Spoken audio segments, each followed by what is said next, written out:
समादरणीय भक्तवृन्द, हार्दिक नमन, हार्दिक प्रणाम। शिव महापुराण कथा विशेष यो नयाँ श्रृङ्खलामा यहाँहरू सम्पूर्णलाई हामी हार्दिक स्वागत गर्दछौँ। भक्तवृन्द, आज पुण्यमय श्रावण महिनाको तेस्रो सोमबार परेको छ र यो सोमबारको विशेष दिनमा आउनुहोस्, अत्यन्त भक्तिभावपूर्वक, अत्यन्त प्रेमपूर्वक श्री शिव महापुराणको कथालाई श्रवण गरौँ। सबैभन्दा पहिले मङ्गलाचरण गरौँ। गिरीशं गणेशं गले नीलवर्णं गवीन्द्राधिरूढं गणातीतरूपं भवं भास्वरं भस्मनाभूषिताङ्गं भवानी कलत्रं भजे पंचवक्त्रम्। श्री शिव महापुराण को विद्येश्वर संहिता को अब 13औं अध्याय को बीचमा अब यसरी व्याख्या गर्दै हुनुहुन्छ जपको महिमाका विषयमा पनि। अब धर्मको विपरीत अधर्मबाट आर्जित गरेको धनद्वारा जुन चाहिँ भोग प्राप्त हुन्छ त्यो भोगमा आसक्ति पैदा गराउँछ। त्यो भोगले धर्म पनि दुई किसिमको हुन्छ, एउटा चाहिँ धनले गरिने धर्म, अर्को चाहिँ शरीरले गरिने धर्म। धर्मस्स द्विविधः प्रोक्तो द्रव्य देहद्वयेन च। एउटा चाहिँ धनद्वारा गरिने, अर्को चाहिँ शरीरद्वारा गरिने। धनबाट यज्ञ यज्ञादि आदि धर्म गरिन्छ भने शरीरबाट तीर्थ स्नान आदि धर्म गरिन्छ। धर्मले चाहिँ धन प्राप्त गराउँछ र तपस्याले दिव्य रूपता प्राप्त गराउँछ। कामनाको त्याग गरेर धर्ममा नित्य निरत रहने साधकको अन्तःकरण पनि शुद्धि हुन्छ। त्यसैले त्यो अन्तःकरणको शुद्धिबाट ज्ञानको उदय हुन्छ भने अब यो कुरामा कुनै सन्देह नै छैन।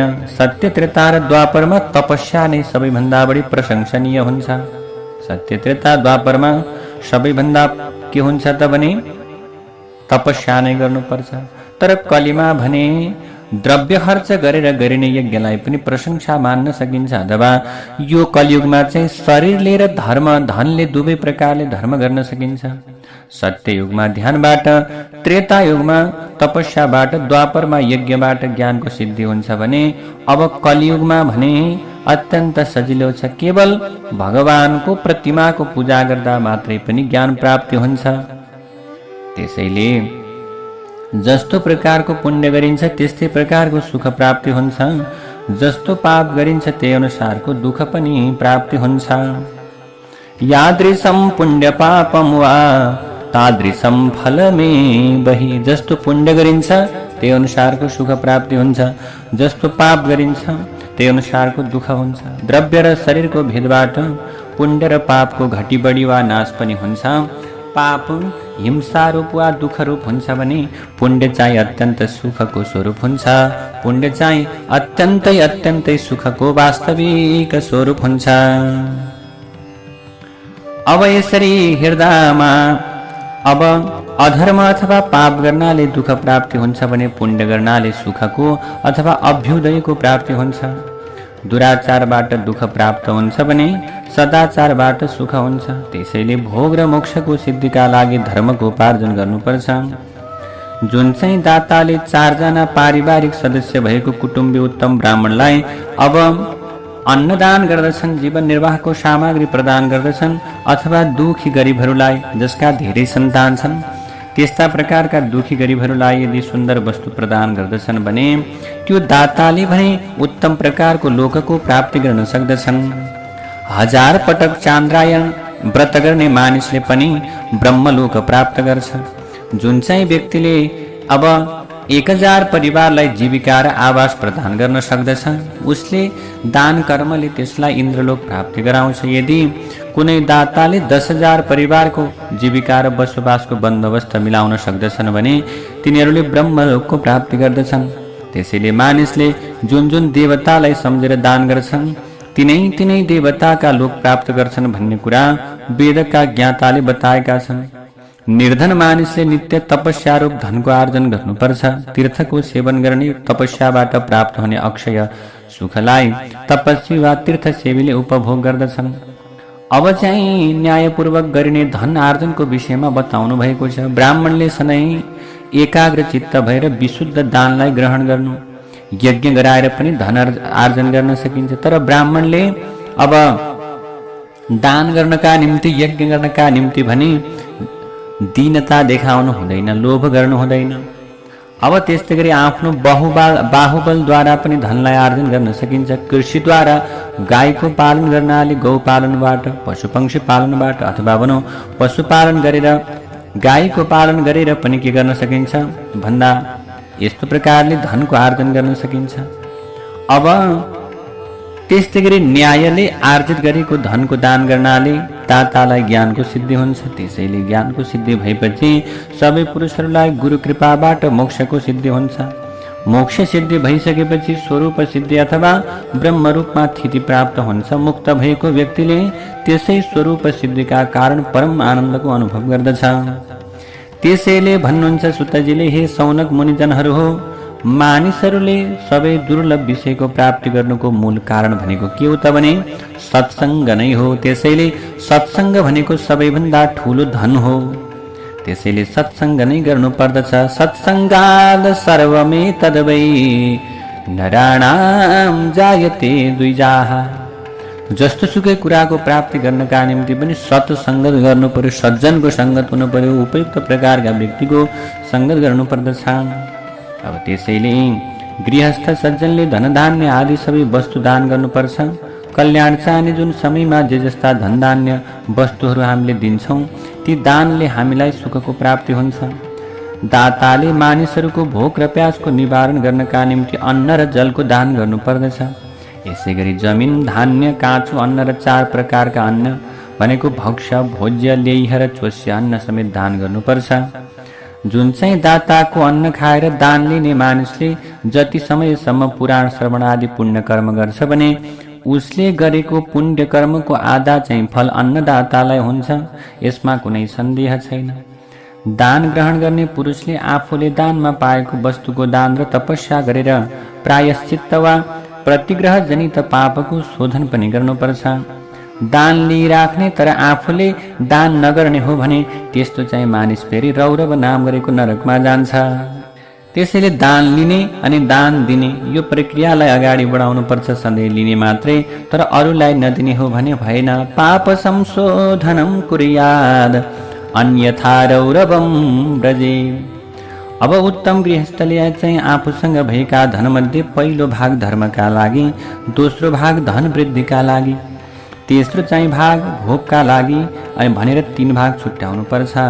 धर्मका लागि छुट्याइएको भागबाट नित्य नैमित्तिक र काम्य कर्म गर्नु, अनि धन वृद्धिका लागि छुट्याइएको भागबाट व्यापार गर्नु जसबाट धन वृद्धि होस्।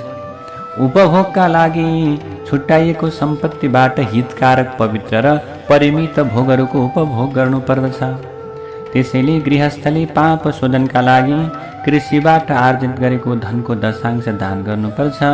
बाँकी रहेको धनबाट धर्म आदि राम्रा काम गर्नुपर्छ। त्यसो नगरेमा त्यो गृहस्थ नरक जान्छ, किनभने दान पनि गर्नुपर्छ र गृहस्थ पनि चलाउनुपर्छ।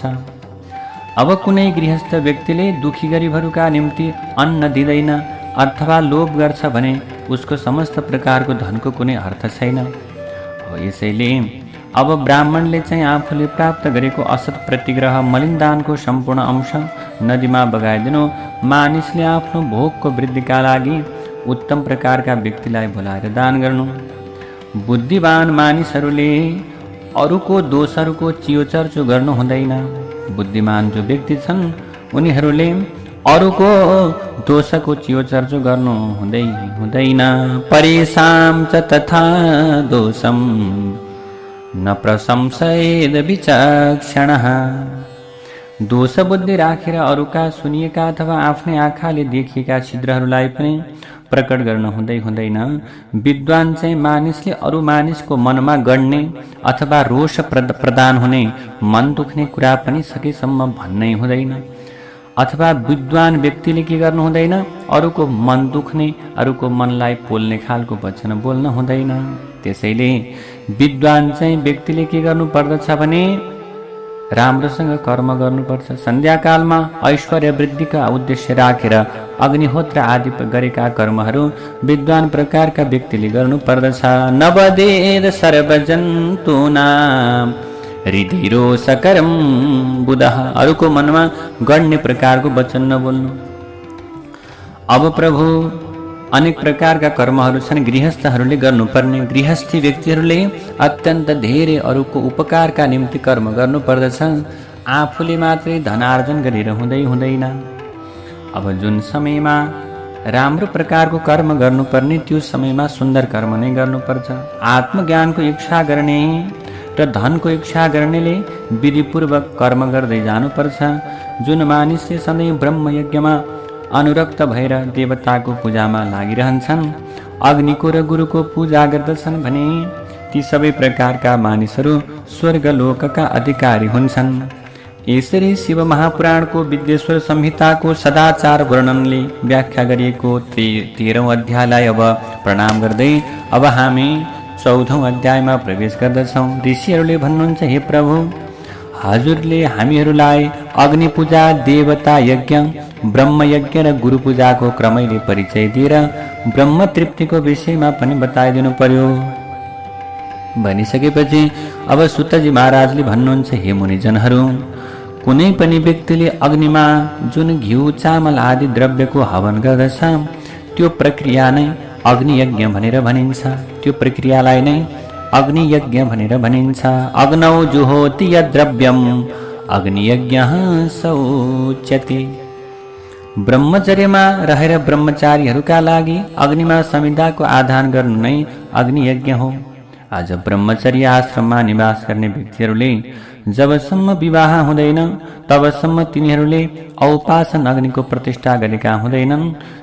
तबसम्म तिनीहरूका निमित्त अग्निमा समिधाको आहुति दिनु, व्रतको पालना गर्नु विशेष यजन मात्र कर्तव्य हुन्छ।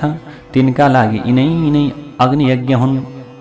अब जसले बाह्य अग्निलाई विसर्जित गरेर आफ्नो आत्मामा नै अग्निको आरोप गरेका छन् त्यस्ता वानप्रस्थी सन्यासीका लागि हितकर परिमित र पवित्र भोजन गर्नु नै फेरि अग्नियज्ञ हो। विवाह गरेपछि गृहस्थले अग्निको आधान गर्दै औपासन अग्नि ग्रहण गरेर कुण्डमा अथवा कुनै प्रकारको पात्रमा सधैँ प्रज्वलित हुने गरी जब अग्निलाई सुरक्षित गरिन्छ त्यो सुरक्षित अग्निलाई अजस्र भनेर भनिन्छ।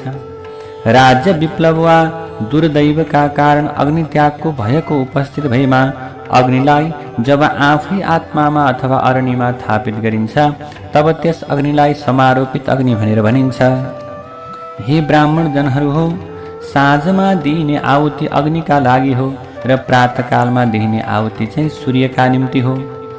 अग्निलाई प्रदान गरिएको आहुतिले सम्पत्ति प्रदान गर्छ। सूर्यमा दिइने आहुति चाहिँ आयुषकारक हुन्छ। यसैले यी दुवै कर्महरू अग्नि यज्ञ हुन्।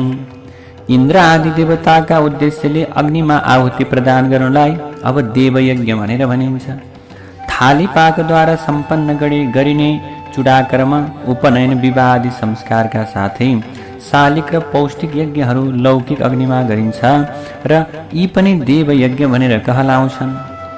सबै देवताहरूको सन्तर्पणका निमित्त ब्राह्मणले, सन्यासी अथवा ब्राह्मणले शुद्ध प्रकारको व्यक्तिले ब्रह्मयज्ञ गर्नु, वेदहरूको अध्ययन गर्नु नै ब्रह्मयज्ञ हो। ब्रह्मयज्ञ इति प्रोक्तो वेदस्याध्ययनं भवेत्। अब ब्रह्मयज्ञ भनेको वेदको अध्ययन गर्नु, नियमित स्वाध्याय गर्नु। नित्यकर्म सम्पन्न गरेपछि सायंकालसम्म ब्रह्मयज्ञ गर्न सकिन्छ।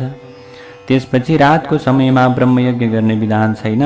अब हे ऋषिजनहरू, हजुरहरूले श्रद्धा र आधारका साथमा अग्नि बिना नै अथवा अग्नि बिना नै गरिने देवयज्ञको विषयमा सुन्नुहोस् भनेर सुतजी महाराजले 88,000 ऋषिहरूलाई बताउनुहुन्छ। आज सृष्टिको शुभारम्भमा सर्वज्ञ करुणानिधि सर्वसमर्थ देवादिदेव महादेवले सबै प्रकारका लोकहरूको कल्याणका निमित्त सूर्यादि बारहरूको कल्पना गर्नुभयो। अब संसार वैद्य सर्वज्ञ सर्वभेषज भेषजम। यो संसार चाहिँ एउटा रोग हो। अब त्यसका वैद्य हुनुहुन्छ भगवान सदाशिव, उहाँ सर्वज्ञ हुनुहुन्छ।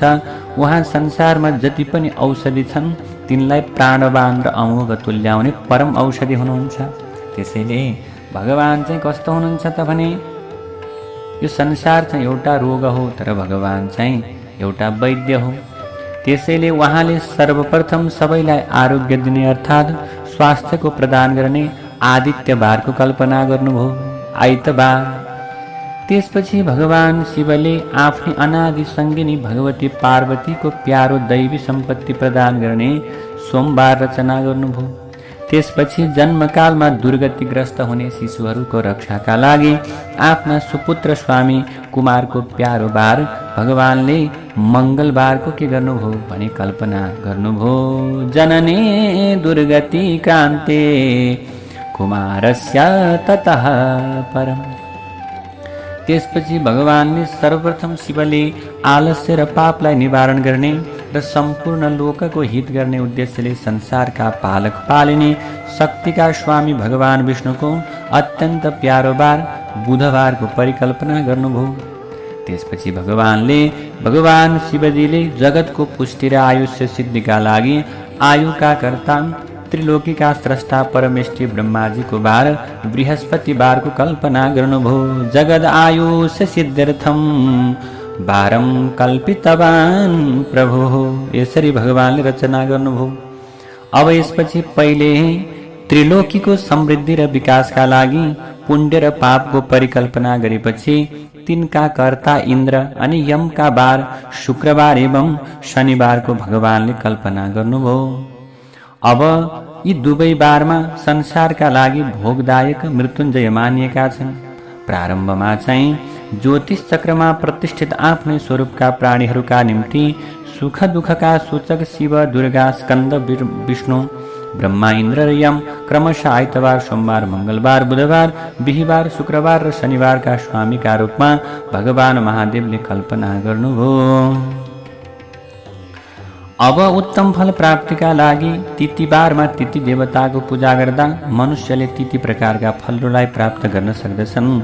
सूर्यबाट आरोग्यता, आरोग्यम सम्पदस्यैव व्याधिनां शान्तिरेव च पुष्टिरायुस्तथा भोगो मृत्युर्हानिर्यथा क्रमम्। सूर्यबाट आरोग्यता, चन्द्रमाबाट सम्पत्ति, मङ्गलबाट व्याधि शमना, बुधबाट पुष्टि, बृहस्पतिबाट आयुको वृद्धि, शुक्रबाट योग र शनिबाट मृत्यु निवारण जस्ता फलको प्राप्ति हुन्छ।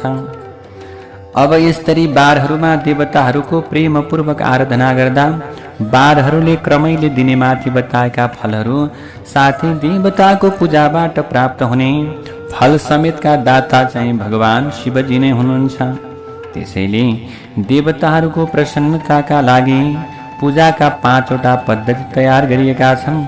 तीमध्ये तिथि देवताहरूको मन्त्रको जप गर्नु चाहिँ पहिलो पद्धति हो। तत्तद मन्त्रो जपो होमो दानं चैव तपस्तथा। त्यसैले अब सबैभन्दा पहिलो चाहिँ जप गर्ने, देवताहरूका लागि हवन गर्नु दोस्रो पद्धति हो, देवताहरूका निम्ति दान गर्नु तेस्रो पद्धति हो, उनीहरूको खुसियालीका लागि अब तप गर्नु चौथो हो। त्यसैगरी कुनै वेदी, प्रतिमा, अग्नि अथवा ब्राह्मणको शरीरमा आराध्य देवताको भावना गरेर स्वर थरी प्रकारका कुराले षोडशोपचारले भगवानको पूजा गर्नु, आराधना गर्नु चाहिँ 5औं पद्धति हो। यी 5वटा पद्धति मध्ये सबै प्रकारका उत्तरोत्तर उत्तम मानिएका छन्। अर्थात् मन्त्र जप भन्दा हवन उत्तम, हवन भन्दा दान, दान भन्दा तपस्या, तपस्या भन्दा देवताको पूजा। आँखाको रोग, शिरको रोग र कुष्ठरोगको शान्तिका लागि सूर्यको पूजा गरेर के गर्नु, ब्राह्मण भोजन गराउनु पर्दछ। जसलाई आँखाको रोग छ, शिरको रोग छ भने उनीहरूले यसरी 1 दिन, 1 महिना, 1 वर्ष, 3 वर्ष पूजा गर्ने। उक्त किसिमको आराधनाबाट प्रारब्ध भाग्य बलियो हुँदै गएमा ज्वरो, कुष्ठ आदि राम गरेका रोगहरू निको हुन्छन्। जप, तप र हवन गर्दा ती तिबारका इष्ट देवताले बार अनुसारको फल चाहिँ प्रदान गर्दछन्। सूर्यबारमा सूर्य, अन्य देवता र ब्राह्मणका लागि विशिष्ट प्रकारका वस्तुहरू अर्पण गर्नुपर्दछ। यसरी यस वस्तु समर्पणबाट विशिष्ट फलको प्राप्ति पनि हुन्छ। विशेषतः पाप शान्ति हुन्छ यो कर्मबाट। सम्पत्ति प्राप्तिका निम्ति चाहिँ सोमबारको दिनमा लक्ष्मीको पूजा गरेर अब ब्राह्मणलाई, दुखी गरिबहरूलाई घृत मिश्रित घिउ मिसिएको अन्नलाई भोजन गराउनु पर्छ। रोग शान्तिका निम्ति मङ्गलबारका दिन भगवती कालिका देवीको आराधना गर्नु। त्यो बेला मास, मुगी, रहरको दाल र उत्तम अन्न अर्पण गरेर ब्राह्मण भोजन गराउनु। बुधबारका दिनमा चाहिँ दही सहित अन्न अर्पण गरेर भगवान विष्णुको पूजा गर्नु। यसरी पूजा गर्नाले आफ्ना सन्तान, आफ्ना श्रीमती, मित्र आदि सबैको पुष्टि हुन्छ। आयुको कामना गर्ने व्यक्तिले, मानिसले अत्यन्त सावधान भएर बिहीबारका दिनमा जनै, वस्त्र, दूध, घिउ आदि अर्पण गरेर विभिन्न देवताहरूको आराधना गर्नु। भोगको कामना गर्ने मानिसले एकाग्र भएर शुक्रबारका दिनमा देवताहरूको पूजा गर्नु। त्यो दिनमा चाहिँ मधुर आदि किसिमका छवटा रसहरू भएका अन्न प्रदान गर्नु। फेरि नारीहरूको तृप्तिका लागि उत्तम वस्त्र दान गर्नु। विद्वान मानिसले अपमृत्यु आदि दोष शान्ति गर्नका निम्ति शनिबारका दिनमा रुद्र आदि देवताहरूको आराधना गर्नुपर्छ। त्यो अवसरमा तिलको हवन, तिलदान गरेर ब्राह्मणहरूलाई तिलको अन्न भोजन गराउनुपर्छ। यसरी देवता पूजन गर्दछ, जसले उसलाई आरोग्य फलको प्राप्ति हुन्छ। सूर्य आदि बारमा देवता नित्य देव यज्ञ, विशेष यज्ञ, स्नान, नुहाउने, दान, तर्पण गर्ने, जप गर्ने, तप गर्ने, ब्राह्मण भोजन गराउँदा, तिथि नक्षत्र योगमा ती देवताको पूजा गर्दा पनि तिनै देवताका रूपमा सर्वज्ञ जगदीश्वर भगवान सदाशिवले देशकाल, पात्र, द्रव्य अनुसार तारतम्यका क्रमबाट सबै साधकलाई आरोग्य, आयु र फल प्रदान गर्नुहुन्छ। अब त्यसैले शुभ कार्यको आरम्भमा, अन्त्येष्टि आदि अशुभ कार्यको अन्त्यमा र जन्म नक्षत्रको उत्तम गृहस्थले जन्म नक्षत्रमा आयु, आरोग्य आदि फल प्राप्तिका निम्ति सूर्य आदि नाम गरेका नवग्रहहरूको पूजा गर्नुपर्छ।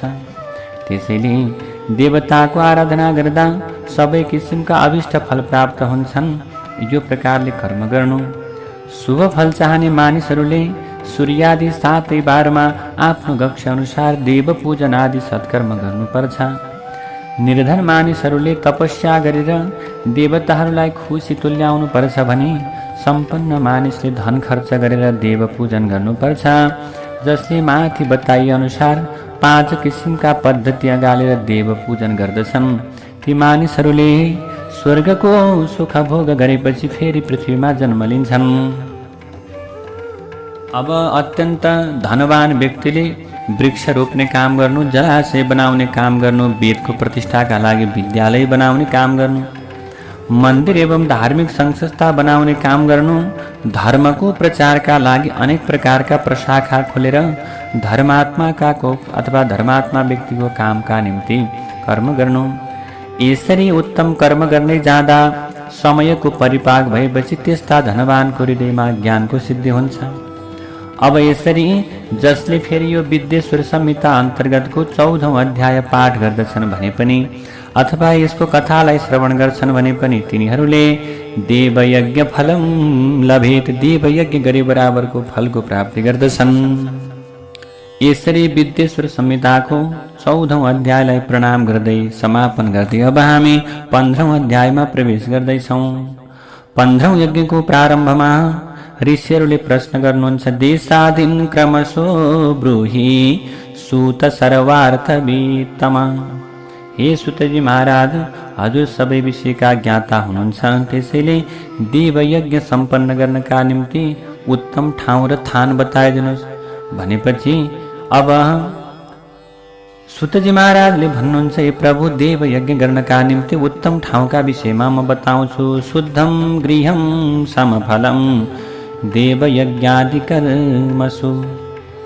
देवयज्ञादि कर्महरूमा आफ्नो घर सामान्य फलदायक हुन्छ। शुद्ध सकेसम्म घरमै गर्नुपर्छ। गौशालाको स्थानले घरभन्दा 10 गुणा अधिक फल प्राप्ति हुन्छ। जलाशयको तिरमा गरिने देवयज्ञबाट पनि गौशाला भन्दा 10 गुणा पुण्य। जुन चाहिँ बेला बेल, तुलसी र पिपलका वृक्षको मूल रहेका ठाउँमा जलाशय तहभन्दा माथि अथवा जलाशय तहभन्दा पनि त्यो ठाउँमा 10 गुणा बढी फल प्राप्ति हुन्छ। तीर्थको तटभन्दा तीर्थ नदीको तटले 10 गुणा फल दिने, नदीको तटभन्दा सप्तगङ्गा भनिने 7 नदीहरूको तीर्थले 10 गुणा। यसरी विभिन्न प्रकारका सप्तगङ्गा भन्नाले गङ्गा, गोदावरी, कावेरी, ताम्रवर्णी, सिन्धु, सरयू, नर्मदा नदीको समूहलाई भनेर बुझिन्छ। अब सप्तगंगा तीर्थभन्दा पनि समुद्र तटमा गरेको यज्ञले 10 गुणा धेरै फल प्राप्त हुन्छ। समुद्र तटभन्दा पनि पर्वत शिखरको 10 गुणा धेरै फलको प्राप्ति हुन्छ। त्यसैले सबै उत्तरोत्तर महिमा भएका ठाउँभन्दा बढी फल आफ्नो मन प्रसन्न हुने ठाउँमा देवयज्ञ प्राप्त गर्दा अथवा देवयज्ञ गर्दा प्राप्त गर्न सकिन्छ। अब सबै ठाउँभन्दा पनि बढी फल चाहिँ आफ्नो मन जहाँ प्रसन्न हुन्छ त्यस्तो प्रकारको ठाउँमा यज्ञ गर्दा फलको प्राप्ति हुन सक्दछ। त्यसैले अब चाहिँ यहाँसम्म देश विशेषको चर्चा गरेपछि काल विशेषको तारतम्य बताउँदै सुतजीले भन्नुहुन्छ, सत्ययुगमा गरिने यज्ञ दान आदिको फल सर्वाधिक अर्थात् जति कर्म गरिन्छ त्यो पूर्ण प्राप्ति। त्रेता युगमा चाहिँ 3 भागको 1 भाग, द्वापरमा 2 भागको 1 भाग, कलीमा 1/4 को उत्पन्न हुन्छ अथवा 4 भाग मध्ये त्रेतामा 3, द्वापरमा 2 भने कलीमा 1/4 प्राप्त हुन्छ। आधा कली बितेपछि भने 1/4 मध्ये पनि 1/4 अंश प्राप्त हुन्छ भनेर भनिएको छ। हे विद्वान मुनिजनहरू, शुद्ध आत्मा भएका मानिसले पवित्र दिनमा पुण्य कर्म गर्दा साधारण राम्रो फल प्राप्ति हुन्छ। पवित्र दिनमा गरिने कर्मको जति फल प्राप्ति हुन्छ त्यो भन्दा 10 गुणा धेरै फल संक्रान्तिका दिनमा गरेको पुण्य कर्मले हुन्छ। सूर्य मेष राशि र तुला राशिमा जाँदा गरिने विशुभमा गरिने शुभ कर्मबाट संक्रान्तिमा गरिने शुभ कर्म भन्दा 10 गुणा धेरै फल प्राप्ति हुन्छ। विशुभबाट गरिने शुभ कर्म भन्दा 10 गुणा बढी फल चाहिँ सूर्यको उत्तरायण प्रवेश र दक्षिणायन प्रवेश कालमा गरिने शुभ यज्ञबाट फल प्राप्ति हुन्छ। त्यो भन्दा पनि धेरै 10 गुणा फल प्राप्ति मकर संक्रान्तिको यज्ञ गर्दा पाइन्छ। त्यो भन्दा पनि 10 गुणा बढी फल चाहिँ चन्द्र ग्रहणका अवसरमा गरिने शुभ कर्मबाट प्राप्त हुन्छ। चन्द्र ग्रहणबाट गरिने शुभ कर्म भन्दा धेरै फल चाहिँ पूर्ण फल सूर्य ग्रहणको उत्तम कालमा गरिने शुभ कर्मबाट पाइन्छ। यसैले सूर्य जगतका आत्मा हुनुहुन्छ, त्यसैले उहाँलाई जगत रूप भनेर भनिन्छ। त्यसैले अब वैदिक मन्त्रमा पनि सूर्य आत्मा जगतः तस्थुकस्छ, यो चाहिँ जो मन्त्र छ यो वैदिक मन्त्रको अंशले के गर्दछ त भने त्यसको अंशले जगत रूप सूर्यको राहु रूप विषसँग संयोग हुँदा सूर्य ग्रहण हुन्छ। त्यसैले सूर्य ग्रहण रोगजनक हुन्छ। राहु रूप विषको शान्तिका लागि सूर्य ग्रहणको अवसरमा साधकहरूले नुहाउने, दान गर्ने र जप गर्ने गर्नुपर्छ। विष शान्तिका लागि पुण्यकाल भएको सूर्य ग्रहणको समयलाई पुण्यदायक भनेर मानिएको छ। तर जुन चाहिँ दिनमा महापुरुषसँग संगत गर्ने अवसर प्राप्त हुन्छ त्यसलाई करोडौं सूर्य ग्रहण बराबर पुण्यदायक दिन भनेर मानिएको छ। वास्तवमै महान तपस्वी महान ज्ञानी विद्वान योगी र सन्यासीहरू संगति पूजा गर्दा सत्कर्म प्राप्त हुन्छन्। यसै गरेर महापुरुषहरू आफ्नो प्रभाव विशेषका कारणले पापनाशका कारण बन्दछन्। यसै गरेर जुन चाहिँ ब्राह्मणले 24 लाखको संख्यामा गायत्री जप गरेको छ अथवा गायत्री पुरस्रण गरेको छ त्यो पनि उत्तम पात्र हो। त्यसैले त्यसको पूजा र सत्कार सम्पूर्ण फलदायक र भोगदायक बन्दछ। शास्त्रहरूमा पात्रको व्युत्पत्ति गर्दै भनिएको छ, पतनात् त्रायते इति पात्रम, पतनात् त्रायत इति पात्रम शास्त्रे प्रयुज्यते। जसले अरूलाई पतन हुनबाट जोगाउँछ त्यो चाहिँ पात्र हो।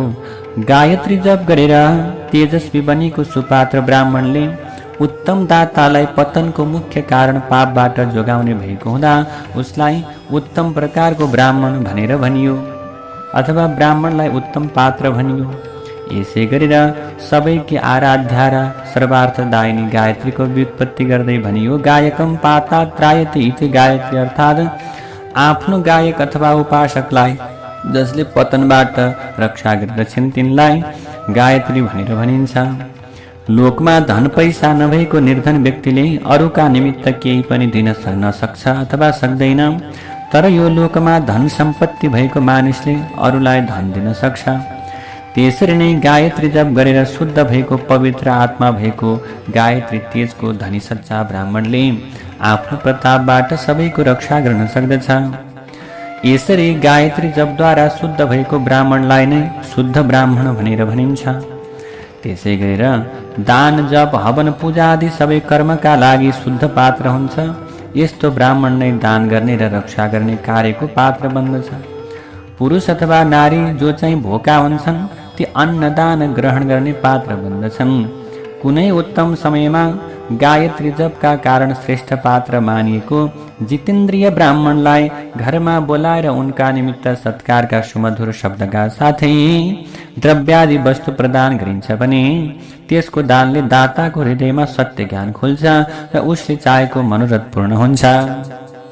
कुनै दिन चाहिँ दान लिन इच्छुक सत्पात्र ब्राह्मणलाई जुन प्रकारको दान दिन्छ त्यसले दातालाई पूर्ण फल प्रदान गर्दछ। ब्राह्मणले यातना गरिसकेपछि जुन दान दिइन्छ त्यसलाई आधा फल प्राप्त, जुन दान सेवकका निमित्त दिइन्छ त्यसलाई 1/4 मात्र प्राप्त हुन्छ भनेर भनिएको छ। अब महर्षि पतञ्जलिले ब्राह्मणका 3 प्रकारका भेद बताउनु भएको छ। एउटा तपस्या निरत तपस्वी ब्राह्मण, एउटा चाहिँ शास्त्रनिष्ठ विद्वान ब्राह्मण, ब्राह्मण वंशमा पैदा भएको छ। एउटा ब्राह्मण जुन चाहिँ ब्राह्मण अथवा अब शुद्ध प्रकारको कर्म गर्दछ अथवा शुद्ध प्रकारका कर्मले के गर्दछ आफूलाई नित्य सेवित गर्दछ भने त्यो चाहिँ सबैभन्दा उत्तम ब्राह्मण हो। नित्य गायत्री जपमा लागिरहने ब्राह्मणलाई दान दिँदा दाता स्वर्गलोकमा 10 वर्षसम्म बस्न पाउँछ। भगवान विष्णुको भक्ति गर्ने ब्राह्मणलाई दिएको दानले वैकुण्ठवास प्राप्ति हुन्छ। शिवका भक्त ब्राह्मणलाई दिएको दानले दातालाई शिवलोकमा गएर त्यहाँको भोग भएको कुरालाई त्यहाँको भोगलाई लिन सक्ने रहन्छ। जुन दाताले रविवारका दिनमा समस्त प्रक्रियालाई अँगालेर अन्नदान गर्दछ भने त्यो चाहिँ अर्को जन्ममा निरोगी भएर रहन्छ। ब्राह्मणलाई धेरै सम्मान गर्नु, आमन्त्रण गर्नु, अनेक प्रकारका कर्म गर्नु, यी चाहिँ अन्नदानका 10वटा अङ्गहरू भनेर पनि छुट्टै बताइएको छ। अब यसै गरी आदित्यवारका दिनमा 10 जना दुखी गरिबहरूलाई सुन्दर प्रकारले दशाङ्ग अन्नदान गर्ने मानिस 100 वर्षसम्म स्वस्थ रहन्छ। यसरी विभिन्न प्रकारका के गर्नुभयो त भने दानका विषयमा धेरै प्रकारका कुरा बताउनु भयो। अब पवित्र ज्ञानको कामना गर्ने मानिसले वृद्ध व्यक्तिहरूलाई रुद्र मारेर अन्नदान गर्नु, विद्याको चाहना गर्ने मानिसले बालकहरूलाई ब्रह्माजी सम्झेर अन्नदान गर्नु, सन्तानको कामना गर्ने मानिसले युवाहरूलाई विष्णु सम्झेर अन्नदान गर्नु। अब त्यसैले यो प्रकारले कर्म गर्दै जाँदा बल्ल आनन्दको प्राप्ति हुन्छ। खेतमा पाकेर झरेका अन्नका दाना टिपेर जम्मा गर्ने प्रकारको कामलाई अब उञ्छ वृत्ति भनिन्छ। खेतको फल काटिएपछि त्यहाँरैको अन्नका बाला जम्मा गर्नुलाई शिलादान भनिन्छ। यो रीतिले उञ्छ वृत्ति र शिलादानद्वारा संग्रह गरिएको सम्पत्ति र गुरुदक्षिणाबाट प्राप्त धनलाई शुद्ध प्रकारको द्रव्य भनेर भनिन्छ। त्यसैले द्रव्यको दान गर्नाले दातालाई पूर्ण प्रकारको फलको प्राप्ति हुन्छ। कुनै पनि किसिमले शुल्क अथवा दानबाट प्राप्त गरेको धन मध्यम भनेर भनिन्छ। कृषि र व्यापारबाट प्राप्त भएको धनलाई पनि उत्तम प्रकारको धन मानियो। अब त्यसैले उत्तम प्रकारको व्यक्तिले चाहिँ चैत्र आदि महिनामा पुण्यकाल उपस्थित हुँदा गाई 12वटा वस्तु एकैचोटि अलग अलग गरेर आफ्नो अभिष्ट प्राप्तिका निम्ति दान गर्नुपर्दछ। अब मास अनुसार दिने प्रकारका वस्तुहरू यस्ता छन्। चैत्रमा गाई दान गर्नु, वैशाखमा पृथ्वी दान गर्नु, जेठमा तिल, असारमा सुवर्ण दान गर्नु, श्रावण महिनामा चाहिँ घिउ दान गर्नु, भदौमा वस्त्र दान गर्नु, असोजमा धान्य दान गर्नु, कार्तिकमा गुड दान गर्नु, माघ महिनामा चाँदी अनि पुष महिनामा चाहिँ मङ्सिर महिनामा विशेष गरेर चाँदी दान गर्नु, मार्गशीर्षमा चाँदी गर्नु अनि पुष महिनामा चाहिँ सुन दान गर्नु अनि माघ महिनामा कुभिन्डो, फाल्गुनमा कन्यादान गर्ने। अब गाईको दान गरेपछि आफूले दान गरेकी गाईको गोबर जुन अत्यन्त उपकारक हुन्छ त्यसले आफ्नो धनधान्यमा प्रकट हुने दोषहरूको निवारण गर्दछ। यस्ता धेरै प्रकारका कुरा छन्। पृथ्वी अथवा यो प्रकारले कर्म हुन्छ गाईको दान गर्नाले। त्यस्तै गरेर अब पृथ्वीको दान गर्नाले यो लोक अनि परलोकमा आनन्द प्राप्ति हुन्छ। तिलको दान गर्नाले बलको प्राप्ति हुन्छ अनि तिललाई मृत्युलाई पनि जित्ने शक्ति भएको पदार्थ मानिएको हुनाले त्यसलाई मृत्युञ्जय भनेर पनि भनिन्छ। सुन दानबाट पाचक अग्निको शक्ति वृद्धि हुन्छ। त्यसै गरी घिउको दान गर्नाले पुष्टिको प्राप्ति हुन्छ। वस्त्रको दान गर्दा आयुको वृद्धि हुन्छ भन्ने कुरा जान्नु। धान दान गर्दा चाहिँ धनधान्य वृद्धि हुन्छ। गुडको दान गर्नाले मधुर भोजनको प्राप्ति हुन्छ। चाँदी दान गर्दा तेजको वृद्धि। नुन दान गर्दा छवटै रसले परिपूर्ण भोजन प्राप्ति हुन्छ। अब कुभिण्डोको दानले पुष्टि प्रदान गर्दछ। त्यसै गरी कुभिण्डो दानबाट यो लोक र परलोक सबैमा भोगको प्राप्ति गर्न सकिन्छ। विद्वान पुरुषहरूले कटहर, आँप, कैथ आदि वृक्षहरूको फल, केरा आदि औषधिका फल, लहरा अनि विभिन्न प्रकारका मुगी मास आदि फलहरू, अनेक थरीका सागहरू, सरसों आदिका सागपातहरू पनि यथायोग्य दान गर्नुपर्दछ, अरूलाई प्रदान गर्नुपर्दछ जसले चाहिँ भोजनलाई प्राप्त गर्न सकेका छैनन्। यसरी दुखी गरिबहरूलाई दान गर्नु सबैभन्दा बढी उपयुक्त धर्म प्राप्तिको मार्ग हो। त्यसैले अब गुरुको मुखबाट वेद र शास्त्रलाई ग्रहण गरेर बुझेर आफै जानेर कर्म अनुसारको फल अवश्य प्राप्त हुन्छ भन्ने जुन प्रकारको बुद्धिको उदय हुन्छ त्यसलाई उच्च कोटिको आस्तिकता भनेर भनिन्छ। आफ्ना बन्धुबान्धव र राजाको भयबाट जुन आस्तिक्य बुद्धि पैदा हुन्छ त्यसलाई कनिष्ठ श्रेणीको श्रद्धा भनेर मान्नुपर्छ। सबै प्रकारका दिने पदार्थहरू जुन दरिद्र मानिस हुन्छ अथवा जसले रहित हुन्छ त्यसले बाणी र कर्मद्वारा भगवानको पूजा गर्नु। मन्त्र र स्तोत्रको जपलाई बाणीद्वारा गरिने पूजन, यजन र तीर्थयात्रा व्रत आदिलाई कायिक यजन भनेर भनिन्छ। जुन कुनै उपायले पनि थोरै धेरै देवतालाई अर्पण गर्ने बुद्धिले गरिएको कर्म, दान उत्तम भोगहरूको प्राप्तिमा सहयोगी बन्दछ।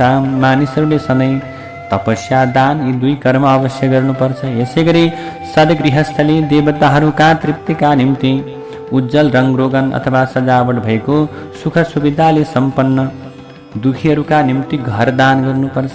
विद्वानहरूले यस्तो दानलाई सबै किसिमका भोग प्रदान गर्ने समर्थ हुन्छ भनेर भन्नुहुन्छ। यस्तो कर्म गर्ने विद्वानहरू वर्तमान एवं आगामी जन्म दुवैमा उत्तम प्रकारका सुखको फललाई प्राप्त गर्न सक्दछन्। अब आफूले गरेका सबै उत्तम प्रकारका कर्म भगवानमा अर्पण गर्नाले मोक्षको प्राप्ति हुन्छ।